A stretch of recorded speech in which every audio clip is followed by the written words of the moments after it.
Para fazer uma menção deste tema que é tão importante quanto tantos outros que vão ser apresentados aqui, por todos os nossos companheiros aqui desta banca que estarão pensando sobre este microfone e se dispuseram para vocês do seu conhecimento.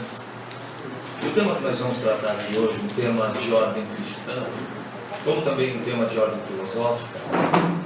E algumas vezes quando nós temos este tema, este título, este termo pecado, como foco, objeto de estudo, algumas vezes nós pensamos que ele se delimita apenas dentro do campo teológico, mas ele vem sendo ao longo do trajeto do pensamento humano, comentado em diversas abordagens. Então nós vamos tentar encontrar aqui os pontos positivos e os pontos também pensantes sobre a sua razão. Trabalharemos aqui dentro do texto da apostila que nós lemos, que o pecado ele começa naturalmente através de uma atitude humana, dentro da perspectiva que nós vamos trabalhar aqui. Usamos como texto bíblico base o texto de Gênesis 1, 27 e 28, ou do Gênesis 2, 4, quando nós estamos trabalhando a questão de Deus ter criado o ser humano, e quando cria este ser humano, o cria segundo sua imagem e também a sua semelhança. Percebam que dois textos do hebraico que nós vamos encontrar aqui. O primeiro termo que nós vamos encontrar dentro do hebraico para a imagem é Tselem, que significa uma imagem vazia. E quando nós estamos extraindo do hebraico esta imagem vazia, naturalmente o escritor está querendo demonstrar que esta imagem que está neste ser é como se fosse uma sombra. Por quê? Porque a sombra naturalmente é o protótipo mais exato que chegamos a uma imagem vazia, porque todos nós bem sabemos que toda imagem, para ela ter um reflexo como sombra, ela precisa de luz. Então, se usarmos aqui, por exemplo, a física, nós entenderemos que precisa-se de luz para que possa haver reflexo desta imagem. Então, a imagem que reflete dentro deste ser que é criado por este ser potentoso, de sumo poder, naturalmente reflete-se apenas como se fosse uma imagem apagada, ou seja, uma imagem que não tem luz própria. É dentro desses quadrantes que nós encontramos aqui que todo este ser depende naturalmente, para ter esta imagem, a luz dele que reflete sobre ti, que seria apenas uma sombra dele.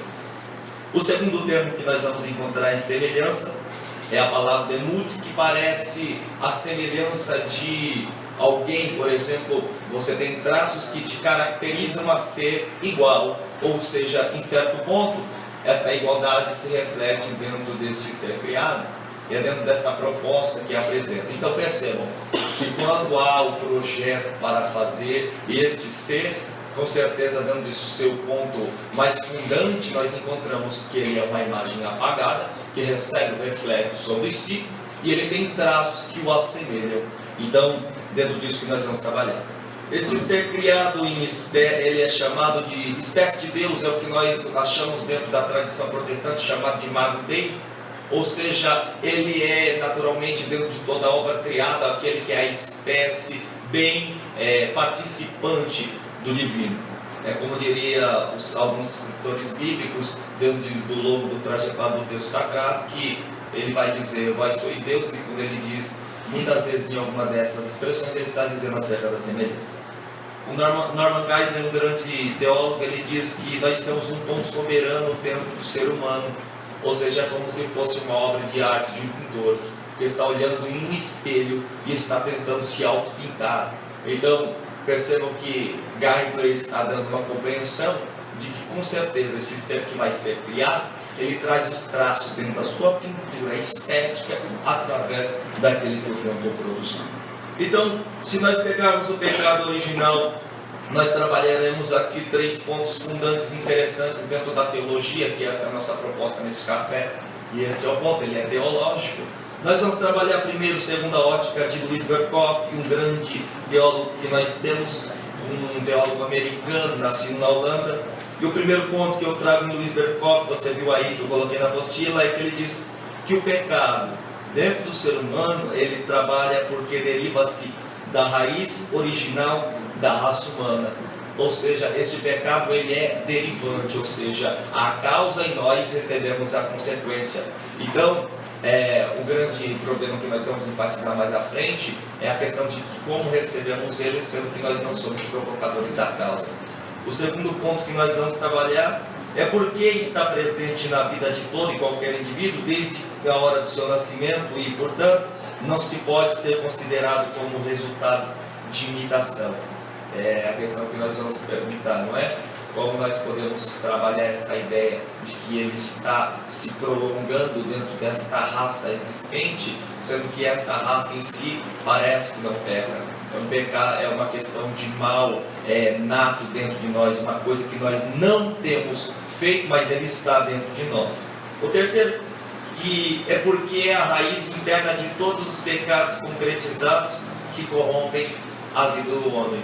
Ou seja, dentro do resultado deste pecado, não é? Existe um ponto concreto dentro dele e isso resulta dentro de nós. Então, dentro dessa visão de Luiz Berkhoff, nós entendemos que existem 3 pontos interessantes a serem conotados. Primeiro, há uma ação. Segundo, há uma consequência. E terceiro, há um prolongamento dessa consequência. E nós vamos ter que esperar que um dia haverá o cessar dessa consequência que vai se sistematizando ao longo da trajetória do homem em sua existência. Dentro do ponto, em segunda instância, que nós vamos tratar o wesleyano, nós temos Orton Wiley falando acerca da definição. E ele usa o termo, ele usa a explicação anglicana, e ele vai dizer, veja aí comigo, o Orton Wiley no ponto 2, ele vai dizer: o pecado original é o defeito, percebam, ele trabalha uma ideia de que ele seja uma mácula que esteja dentro de nós, ou seja, uma anomalia, ele é um defeito. E você sabe que defeito é uma palavra muito moderna, usada nas revoluções industriais, e naturalmente, quando você trabalha dentro do processo de manufatura, quando você faz um produto que tem um projeto e ele não sai no adequado, 100% perfeito, ele tem um defeito. Então, naturalmente, este defeito que está dentro deste ser não é dele, mas está colocado nele, ou seja, ele é criado perfeito, todavia há algo que tira essa perfeição dele. Segundo, existe também um ponto de corrupção. Você sabe que a palavra corrupção é uma perversão sobre algo, então existe um defeito e algo que o perverte. Seria uma inclinação que há dentro dele, que o faz cada vez mais lutar contra imputações que ele não queria que fizesse. Então, ela está de modo geral em todo o homem, por meio do qual o indivíduo está muito distanciado da retidão original. Então, segundo essa explicação, percebam vocês dentro deste texto, que naturalmente existe um ponto de retidão original dentro deste ser. Todavia, este defeito e essa corrupção fazem com que ele entre em contradição na sua forma de ação. Ou seja, ele se propõe a fazer o certo, todavia há algo dentro dele que o imputa a fazer algo contra o que ele deseja que seja certo. E é por sua própria natureza inclinado para o mal. Ou seja, esse defeito, essa corrupção o inclina a este mal.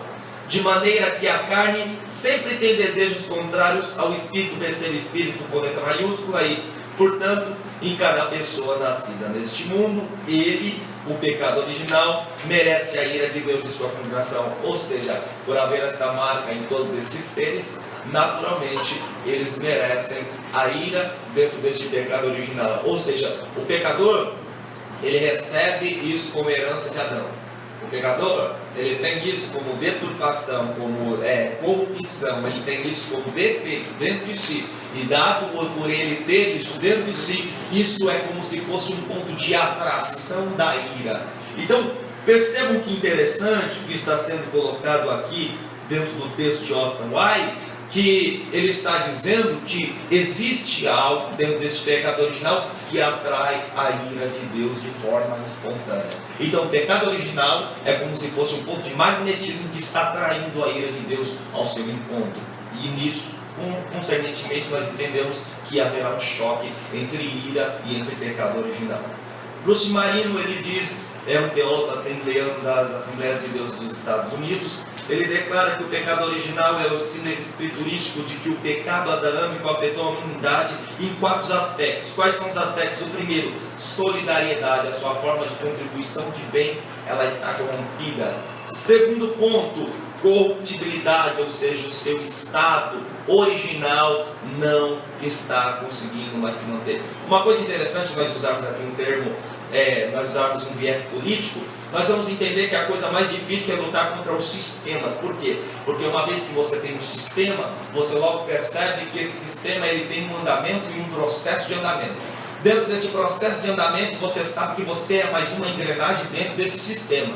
E toda engrenagem que tentar girar contra o processo desse sistema, gastará todos os seus dentes e será logo trocado, porque outra engrenagem será colocada no seu lugar.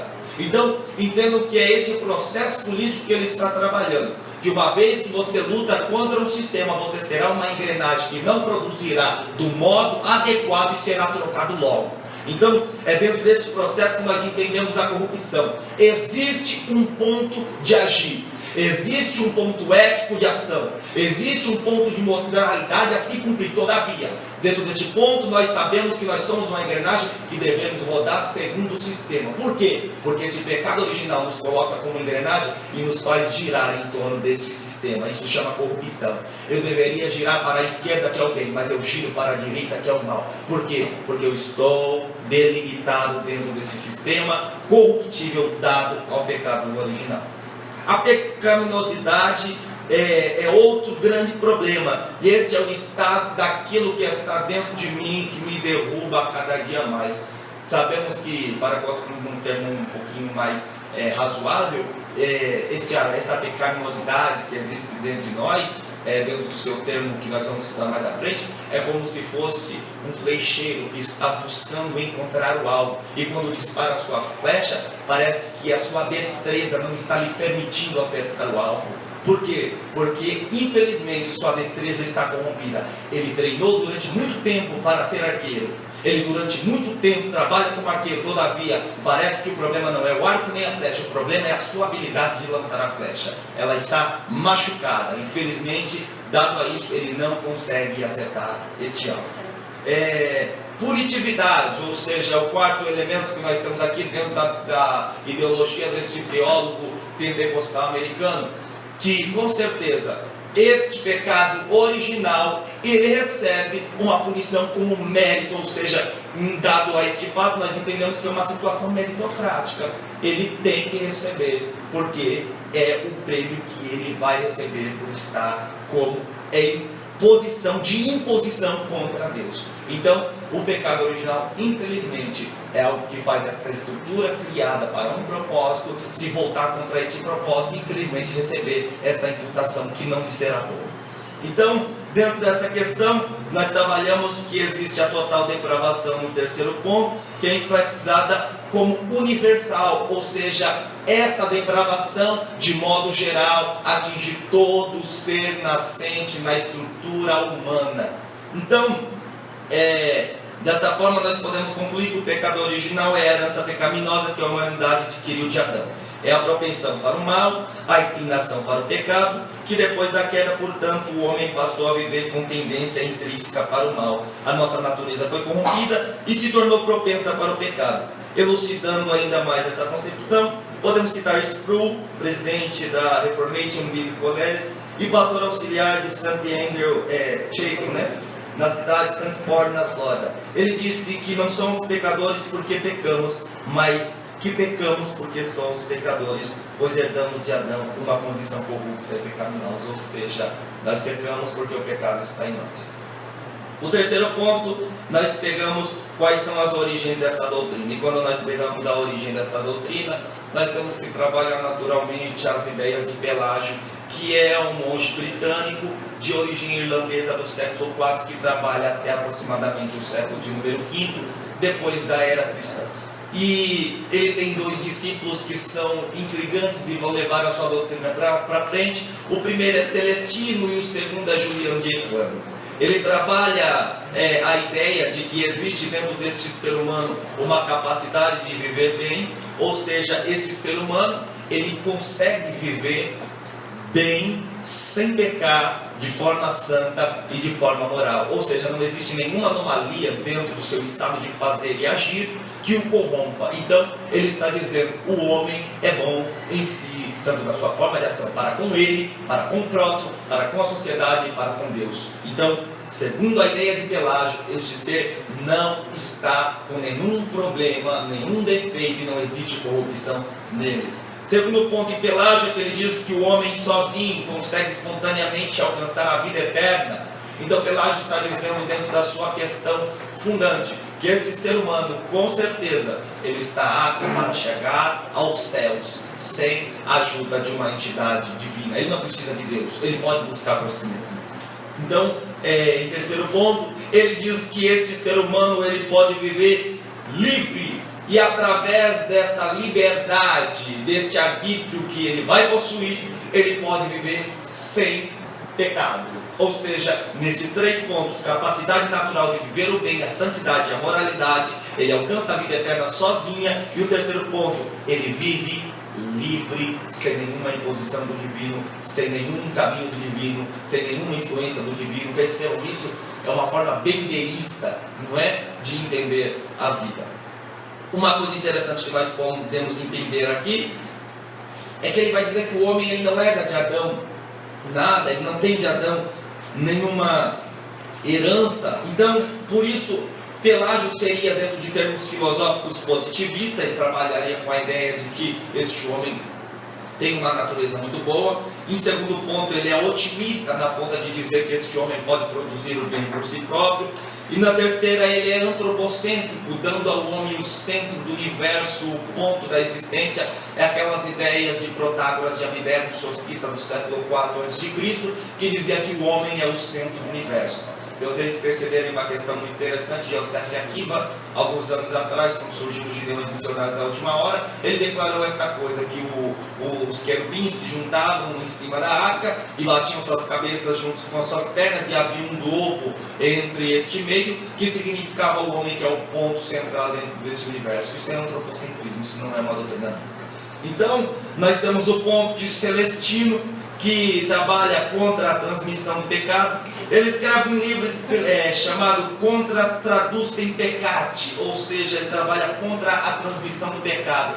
Na ideia desse Celestino, que é esse discípulo de Pelágio, este pecado não é transmitido para outros, ou seja, não há possibilidade desse pecado ser transmitido. Por quê? Porque os pecados dos pais não são transmitidos aos filhos. Na ideia deste Celestino, os pais não têm como transmitir o pecado, porque o pecado não é uma causa metafísica, não é uma causa da existência, o pecado não é uma causa que está no ser humano, o pecado é uma causa adquirida. Então, esse pecado ele não será transmitido. Perceba, se ele fosse da Igreja Universal do Reino de Deus, ele tomaria um chute na canela por causa do mal hereditário, né?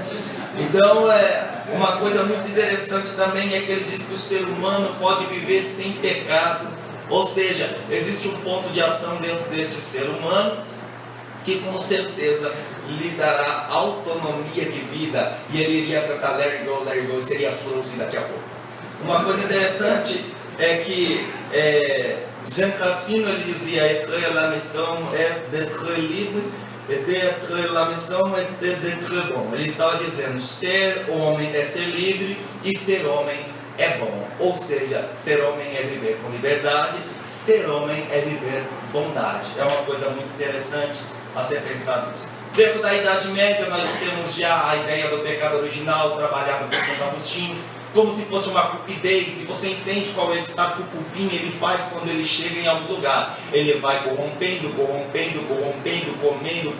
comendo, até deteriorar num ponto final que não existirá mais estrutura. Então, dentro dessa ideia de cupidez em Santo Agostinho, muitos grandes intelectuais da Idade Média se propuseram a interpretar Santo Agostinho, que era o auge dentro deste pensamento.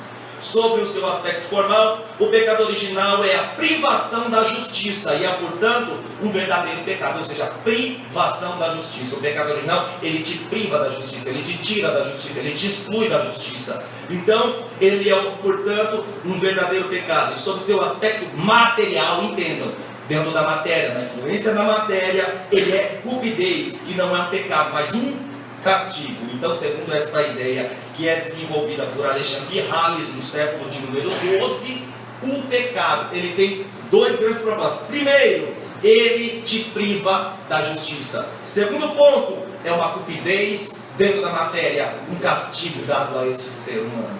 Pedro Lombardo, também trabalhando na exegese de Lucas 19:30, trabalha uma ideia interessantíssima dentro da ideia medieval do pecado, dizendo que este pecado, com certeza, ele é um predador feroz que luta na captura da natureza boa deste homem e a deixa cativa como se fosse uma princesa numa masmorra e não sairá de lá até o dia da sua morte, quando será levada cativa por Cristo.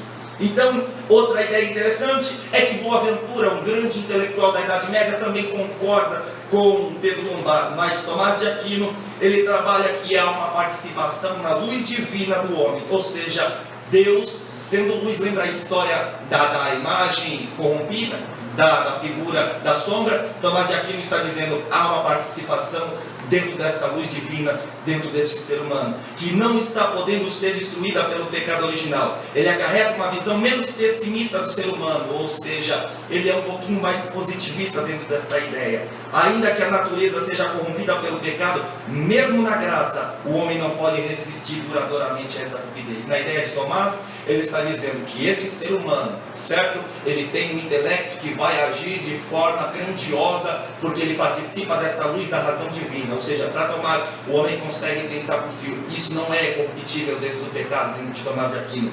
Uma ideia interessante também dentro de Tomás de Aquino que ele está dizendo é que ainda que este homem possa pensar, e percebam, Tomás é escolástico e ele trabalha numa era em que os homens produzem academicamente. Ele é muito diferente dos pais da igreja, ele é muito diferente do desenvolvimento pré-medieval. Ele está em um tempo que os homens escrevem, que os homens descobrem sobre a ciência, e por isso ele vai entendendo que este homem, na sua capacidade intelectual, ele consegue participar desta luz divina. Mas ele diz que em Santo Agostinho, dentro do estado da graça, este homem é preservado nesta sociedade. Por quê? Porque essa cupidez o tenta corroer, tenta o corromper, tenta provocar defeitos. Todavia, este homem sozinho não consegue se manter dentro desse estado de corruptibilidade. Ele depende desta graça para estar mantido dentro dela.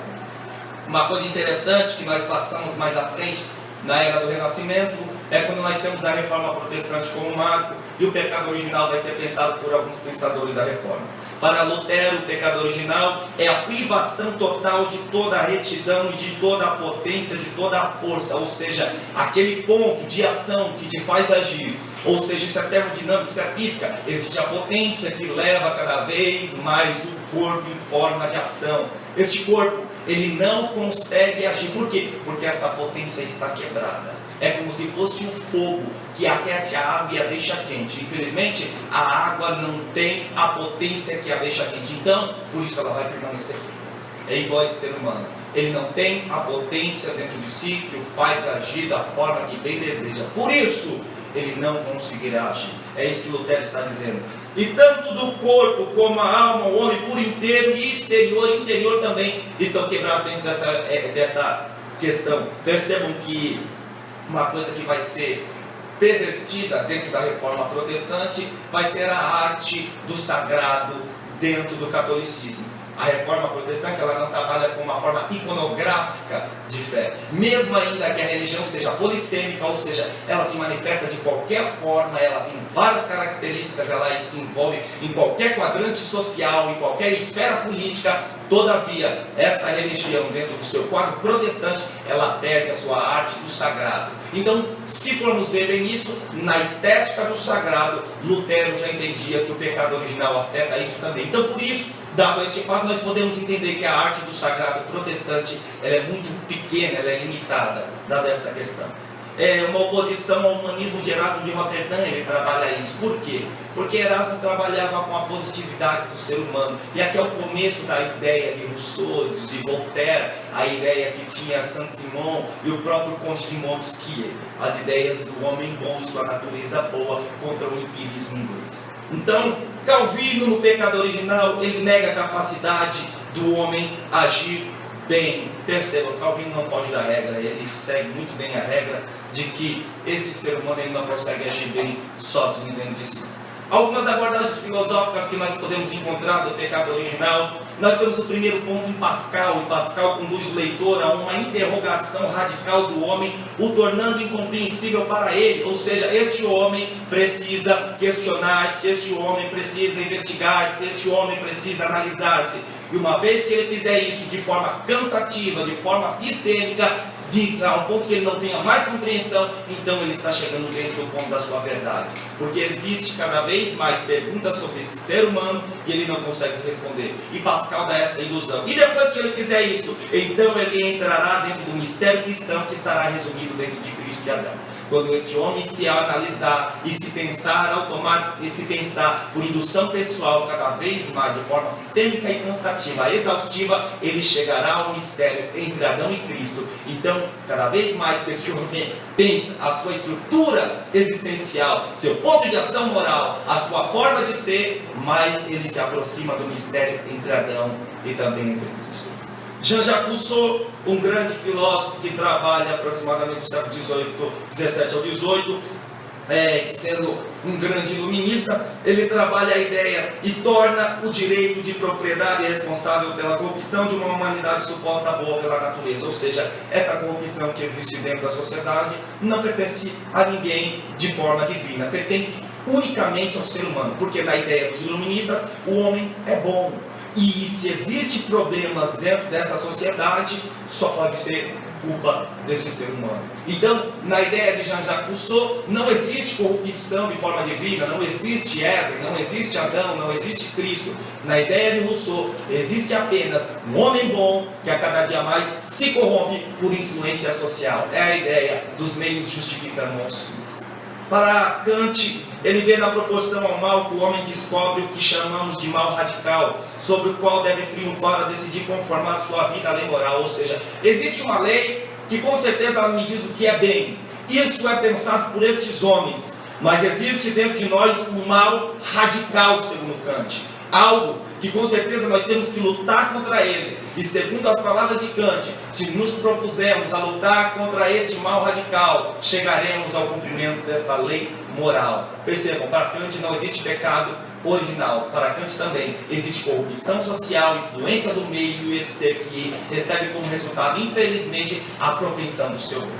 Em Hegel sublinha que ao descobrir o mal, o homem também se descobre responsável. Quando nós seres humanos em Hegel descobrimos que existe este mal dentro da sociedade, nós com certeza nos descobriremos como responsáveis dentro dessa sociedade. Por quê? Porque entenderemos que Hegel, com certeza, é um filósofo cristão. Ele trabalha esta ideia de pecado original como influência na sociedade. Eu descubro esse mal da influência na sociedade e eu me coloco à prontidão de ser transformado através da pessoa de Cristo. Para Kierkegaard, que trabalha a questão da angústia, citado por nosso célebre professor Alcides, a angústia, dentro de Kierkegaard, ela é um estado de inocência, ou seja, ela passa dentro do homem para que ele possa optar pelo bem e pelo mal. Para Kierkegaard, esta angústia, ela serve unicamente para este homem filtrar o que ele vive. Então, filtrando o que ele vive, ele escolhe as duas vias de opção: vou para o bem, vou para o mal. Então, para Kierkegaard, esse pecado original seria nada mais, nada menos do que uma angústia a ser vivida dentro desta existência primária. Quando falamos de pecado original dentro da sua doutrina e quais são as suas razões doutrinárias cristãs dentro de textos bíblicos, nós temos o texto que está em Romanos 5,12. Percebam vocês o que está escrito em Romanos 5,12. Ele diz: a herança de Adão. Portanto, assim como por um só homem entrou o pecado, grife isso, por um só homem entrou o pecado no mundo. E ele diz: e pelo pecado a morte, outra palavra-chave, morte. Assim também a morte passou a todos os homens, porquanto todos pecaram. Quando nós estamos trabalhando a palavra, por um só homem entrou o pecado, a palavra pecado, dentro do grego, nós estamos tirando a palavra hanatia, e ela diz, é uma aberração, uma ofensa. Esse pecado que entra dentro de Adão é como se fosse uma ofensa a Deus, é como se fosse algo dentro do ser humano que está tentando se confrontar, conflitar com o ser divino. Está dizendo para ele: pode vir para o combate que eu estou preparado. Ou seja, dentro dessa questão, ele está desenvolvendo dentro de si uma aberração. E se entendemos no seu texto figurativo, essa aberração que está sendo desenvolvida dentro dele, ela é algo que está o fazendo fugir de uma lei prescrita, uma regra que deve ser obedecida. Existe um código moral a ser cumprido. Todavia, essa aberração dentro deste ser que é dado por esse Adão, segundo Romanos 5,12, ela te faz ir contra a vontade moral do divino. A morte que entra dentro desse ser humano é a palavra thanatos, que é derivada do substantivo tenesco, e ela significa uma perca por violência.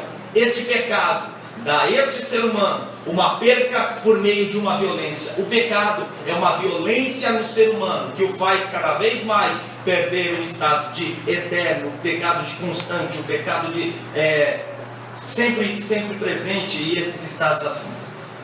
E você perceba aqui no participativo, na terceira pessoa, nós estamos aqui no final do versículo, dizendo que porquanto todos pecaram. Quando nós estamos trabalhando a questão de todos pecaram, ele está trabalhando a questão de errar o alvo, errar matando, e ele está dizendo que a partir deste momento, esses seres que participam em coletivo dessa causa do pecado original, não participarão do prêmio que era lhes dado. Ou seja, pensa uma coisa, se eu erro o alvo dentro de uma competição, o que estará me privado de participar do pódio? Porque não terei nem primeiro, nem segundo, nem terceiro lugar. E a partir dentro desta corrida de existência, não participarei do prêmio. Então, o que nos tira o pecado original é a participação desse prêmio de viver constantemente com Deus, relacionarmos constantemente com Deus, estarmos permanentemente com esse Deus, e isso foi nos roubado dentro do Éden.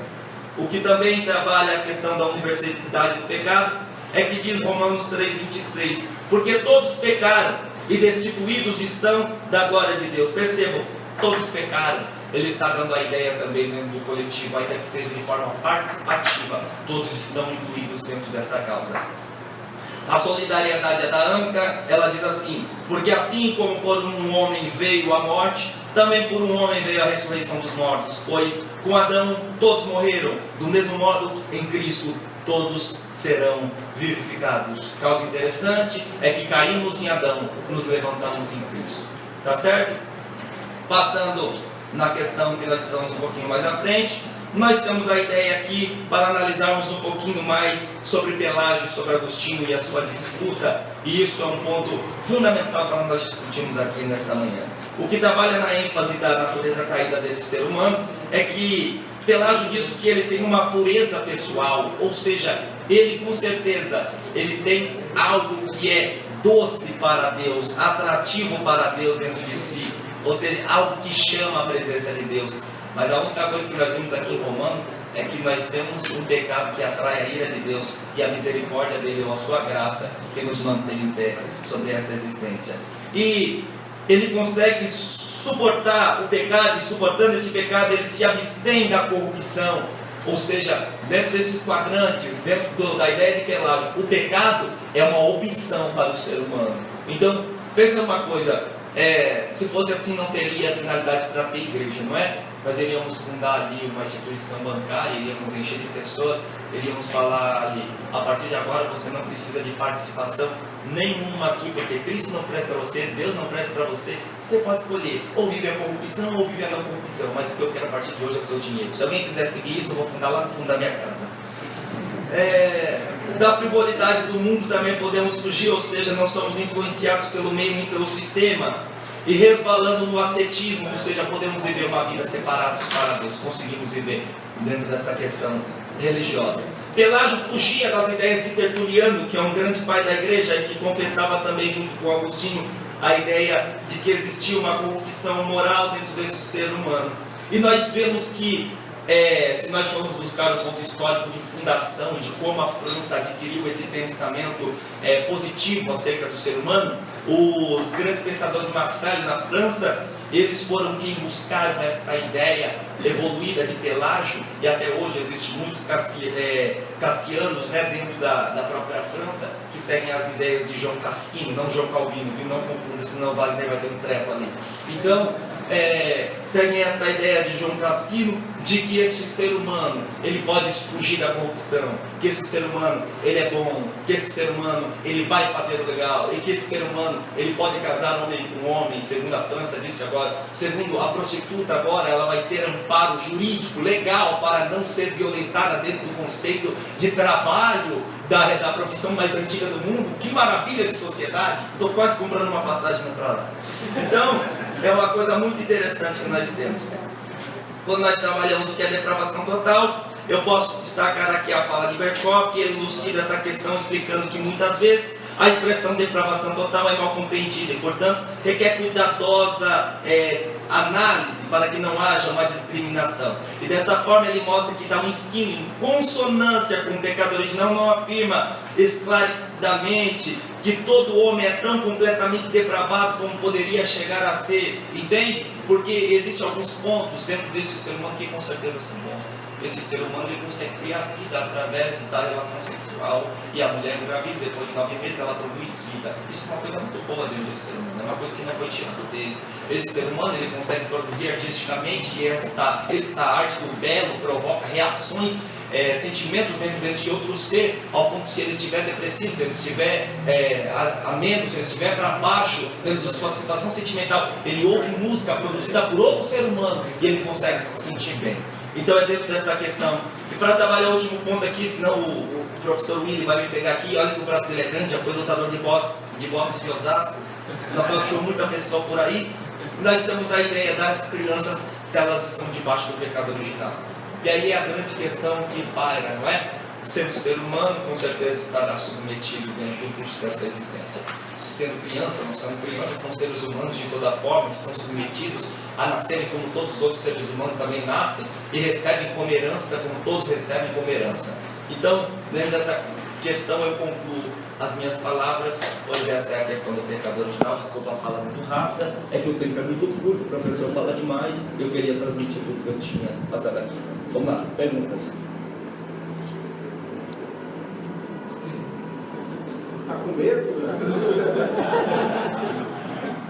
Eu vou perguntar. Se quiser, eu canto uma música capoeira. Tá com medo, cria coragem, tá com medo, cria coragem, vamos lá. O senhor falou aí de pelagianismo. A pergunta, na verdade, eu acho que era mais duas perguntas do que uma só. Eu queria que o senhor explicasse qual é a diferença do pelagianismo e do semi-pelagianismo, e qual é a diferença principal entre o semi-pelagianismo e o arminianismo. Vamos lá. Eu vou responder só a primeira, que a segunda é o tema do professor Wagner, ele vai responder para você, tá bom? Ele vai responder. Tá bom? Então vamos lá. Semi-pelagianismo e pelagianismo. O pelagianismo ele trabalha com a condição do homem completamente bom, certo? O semi-pelagianismo, já disse, ele é semi, ele não tem o conceito completo de pelágio. Então tem algumas questões do pelagianismo que ele não aceita, entende? Então, se nós trabalharmos o pelagianismo por completo, ele diz homem bom, como nós trabalhamos aqui, homem que se abstém do pecado de forma comum, sendo escolha pessoal, eu posso fugir do pecado, eu não preciso viver necessariamente, e o homem em acesso a Deus, certo? Dentro do semi-pelagianismo existe uma grande discussão, inclusive dentro do semi-pelagianismo moderno, seja em Fine, seja em tantos outros que hoje pervertem dentro desse conceito, inclusive dizem que os próprios pentecostais são semi-pelagianos, existe a questão de que há uma dependência de Deus dentro do semi-pelagianismo, existe uma delimitação de força, de ação, de liberdade do ser humano, existe soberania divina dentro da questão do semi-pelagianismo, e outra coisa, existe certas inclinações ao pecado dentro desse semi-pelagianismo. Então, dentro da sua questão, você quer ver o que é uma questão semi-pelagiana? Quem quer aceitar Jesus hoje aqui na igreja? Tem um cara na frente, aceitou Jesus, está salvo, hoje está no céu. Semi-pelagianismo, é isso? Tá bom? Heresia. Uma pergunta sobre o pecado original que você foi.